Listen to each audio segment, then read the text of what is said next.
High B squad, welcome back to the channel. This is Tanya. और कल 9th फरवरी को मेरा फर्स्ट फाइनल एग्ज़ाम था क्लास 11th का, और वो था पेंटिंग का, जो कि मेरा 6th ऑप्शनल सब्जेक्ट है, पेंटिंग या फाइन आर्ट्स जो भी बोलो। और उसमें टोटल 7 चैप्टर्स थे, ठीक है। लेकिन मेरी तबीयत बहुत ज़्यादा ख़राब थी। 8th को मुझे फीवर था और मेरा पढ़ने का बिल्कुल मन नहीं हो रहा था, तो मैंने रिवीजन भी नहीं किया उन चैप्टर्स का जो मैंने पहले से पढ़ के रखा है। अगर रिवीजन कर लेती तो क्या ही लिख के आती मैं, लेकिन मैंने रिवीजन भी नहीं करा और 2 चैप्टर्स मैंने पढ़े नहीं थे। तो पूरे दिन में मैंने एक वीडियो देखा था 8th फेब को। फिर 9th फेब मतलब रात में मैं सो गई, क्योंकि वैसे पढ़ाई होने नहीं वाली। मुझे पता है मैं रील स्क्रॉल करती या कुछ और करती, इसलिए मैं सो गई। फिर मैं शायद 3-4 बजे उठी थी अपने आप, और मेरा प्लान था 5 बजे उठ के पढ़ने का, बट स्टिल मैं उठ गई। तो फिर मैं पढ़ने लगी और तब भी मेरा सिलेबस कंप्लीट हुआ नहीं, मतलब कुछ ना कुछ तो रह ही गया था। वो चैप्टर्स के रिवीजन को करना बाकी रह गया था जो मैंने UT2 के टाइम पढ़ा था। और UT2 में मेरे हाईएस्ट मार्क्स आए थे क्लास में। हाँ, मतलब 6th ऑप्शनल सब्जेक्ट में मेरे हाईएस्ट मार्क्स आए थे क्लास में, 27 आउट ऑफ 30। बट एनीवेज, मैं कुछ UT1 या फिर हाफ ईयरली के भी चैप्टर्स को रिवाइज करना भूल गई थी, तो उसमें से भी जो क्वेश्चंस आए थे मैंने बहुत मुश्किल से लिखा है, और स्कूल में भी जाके मैंने रिवाइज कर लिया था। तो इन सब का मिला के, मतलब ऐसी प्रिपरेशन को देखते हुए मैंने अच्छा ही लिखा है।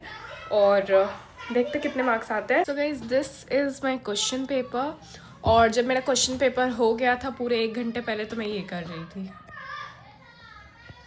और हाँ, मेरे स्कूल वाले ऐप पे ये भी आ गया है कि कौन कौन से क्वेश्चंस के आंसर्स क्या क्या हैं, लेकिन मैंने चेक नहीं किया। इतनी टेंशन किसे पालनी है, इसलिए। लेकिन अभी मैं MCQs चेक करने वाली हूँ, ठीक है। और ये मैंने तुक्का लगाया था, देखते तुक्का सही होता है या नहीं। भाई मेरे 8 के 8 MCQ सही हो गया। वाओ, मेरा तुक्का वाला MCQ भी सही हो गया। I am so happy. उस टाइम मैंने यही सोचा था कि जो भी था पॉइंट में था आंसर, तो एक यही ऑप्शन है, यही हो सकता है। एंड बाकी सब मैं चेक की नहीं। 2000 years later.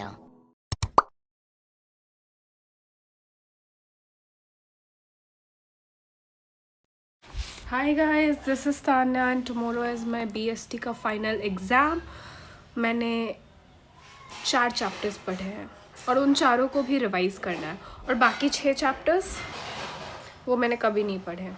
मतलब हाफ ईयरली के टाइम पे मैंने फॉर्म्स ऑफ बिजनेस और पब्लिक प्राइवेट ग्लोबल एंटरप्राइजेस पढ़ा था। बिजनेस सर्विसेज तो पढ़ा भी नहीं था, लेकिन स्टिल ये दोनों चैप्टर जो है वो मुझे बिल्कुल न्यू लग रहे हैं। और गेस करो इन दोनों चैप्टर का वेटेज कितना है? 10 मार्क्स। और बिजनेस सर्विसेज का 4 मार्क्स है, मतलब उससे केस स्टडी आने वाली है अकॉर्डिंग टू दी ब्लूप्रिंट। और जो मैंने चैप्टर 1 पढ़ा था, जो मुझे थोड़ा बहुत याद भी है, जिसमें मैं कुछ ना कुछ लिख भी आ सकती हूँ, वो बस 6 मार्क्स का है।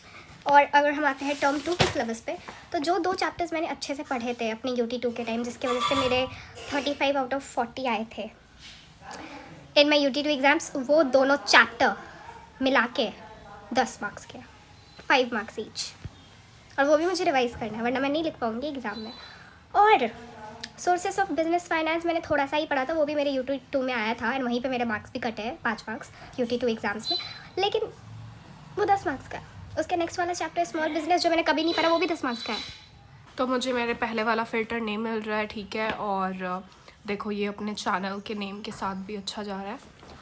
और तुम लोग सोच रहे हो कि मैं वीडियो क्यों बना रही हूँ, क्योंकि मैं बस, और कोई काम नहीं है इसके अलावा, और कोई काम मैं करती भी नहीं हूँ। तो पढ़ने के साथ साथ वीडियो मैं बना सकती हूँ, ठीक है। भले ही मैं कितने भी लेट पोस्ट करूँ, एनीवेज। और मैं फ़िल्टर इसलिए लगा रही हूँ क्योंकि मेरे चेहरे की हालत इतनी ज़्यादा बुरी है कि तुम लोग देख नहीं पाओगे।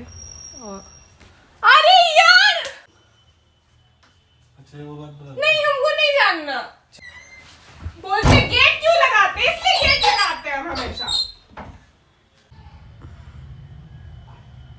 क्या करना चाहिए? इंटरनल ट्रेड, जो कि मैंने पूरा नहीं पढ़ा है, मतलब आई थिंक लास्ट के कुछ टॉपिक्स GST वाला एंड चेन स्टोर्स बचा है इंटरनल ट्रेड का, और सर्विसेज वाला भी, और वही सब इम्पोर्टेंट है। मैंने इम्पोर्टेंट कुछ नहीं पढ़ा, सॉरी। या तो हाँ, वो भी 10 मार्क्स का है, और इंटरनेशनल ट्रेड भी 10 मार्क्स का है, और उसके बारे में मुझे कुछ नहीं पता, बस उसकी मैंने प्रोजेक्ट फाइल बनाई थी, वो भी ChatGPT की मदद से। मुझे कुछ समझ में नहीं आ रहा मैं क्या पढूँ। मतलब 10 चैप्टर्स है, मुझे सारे चैप्टर्स को रिवाइज़ करना है। जो मैंने पढ़ लिया है, जो मैंने नहीं पढ़ा है वो 6 चैप्टर्स है, वो सबसे ज़्यादा मार्क्स वाला चैप्टर है। जो इंपॉर्टेंट टॉपिक्स है वो मैंने पढ़े नहीं है, मैं लिख नहीं पाऊँगी। 6 मार्क्स के क्वेश्चन मैं बिल्कुल नहीं कर पाऊँगी। जो हमारी टीचर हमें पढ़ाते हैं वो ईजी चेकिंग करते हैं, लेकिन वो हमारी कॉपी चेक नहीं करेंगे। जो चेक करेंगी टीचर वो काफ़ी ज़्यादा स्ट्रिक्ट चेकिंग करती है, तो मार्क्स काफ़ी ज़्यादा कम आने वाले। तो अगर मैं कुछ भी लिख के आई तो मुझे उसके कोई मार्क्स नहीं मिल रहे। So basically I am cooked. और अभी बज रहे हैं 2:41 PM।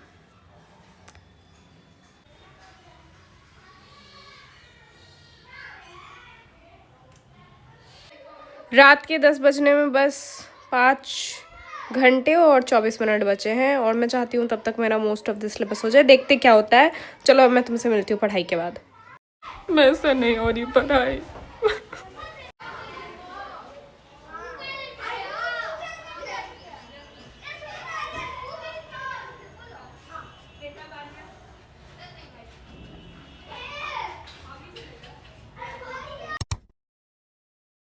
गाइस मेरे BST का एग्ज़ाम बहुत ही ज़्यादा गंदा गया है, बिकॉज मैंने बहुत ही ज़्यादा गंदा प्रिपरेशन किया था।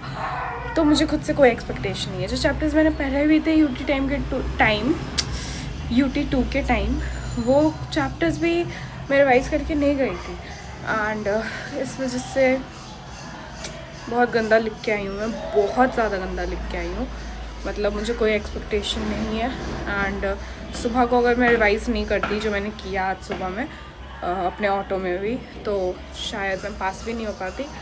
बट यहाँ कुछ तो लिखा है, लेट्स सी कि कितना आ जाता है। एनीवेज बाय, क्योंकि मैं अभी कोचिंग जा रही हूँ। सो यस, कोचिंग से आके मिलती हूँ। बाय।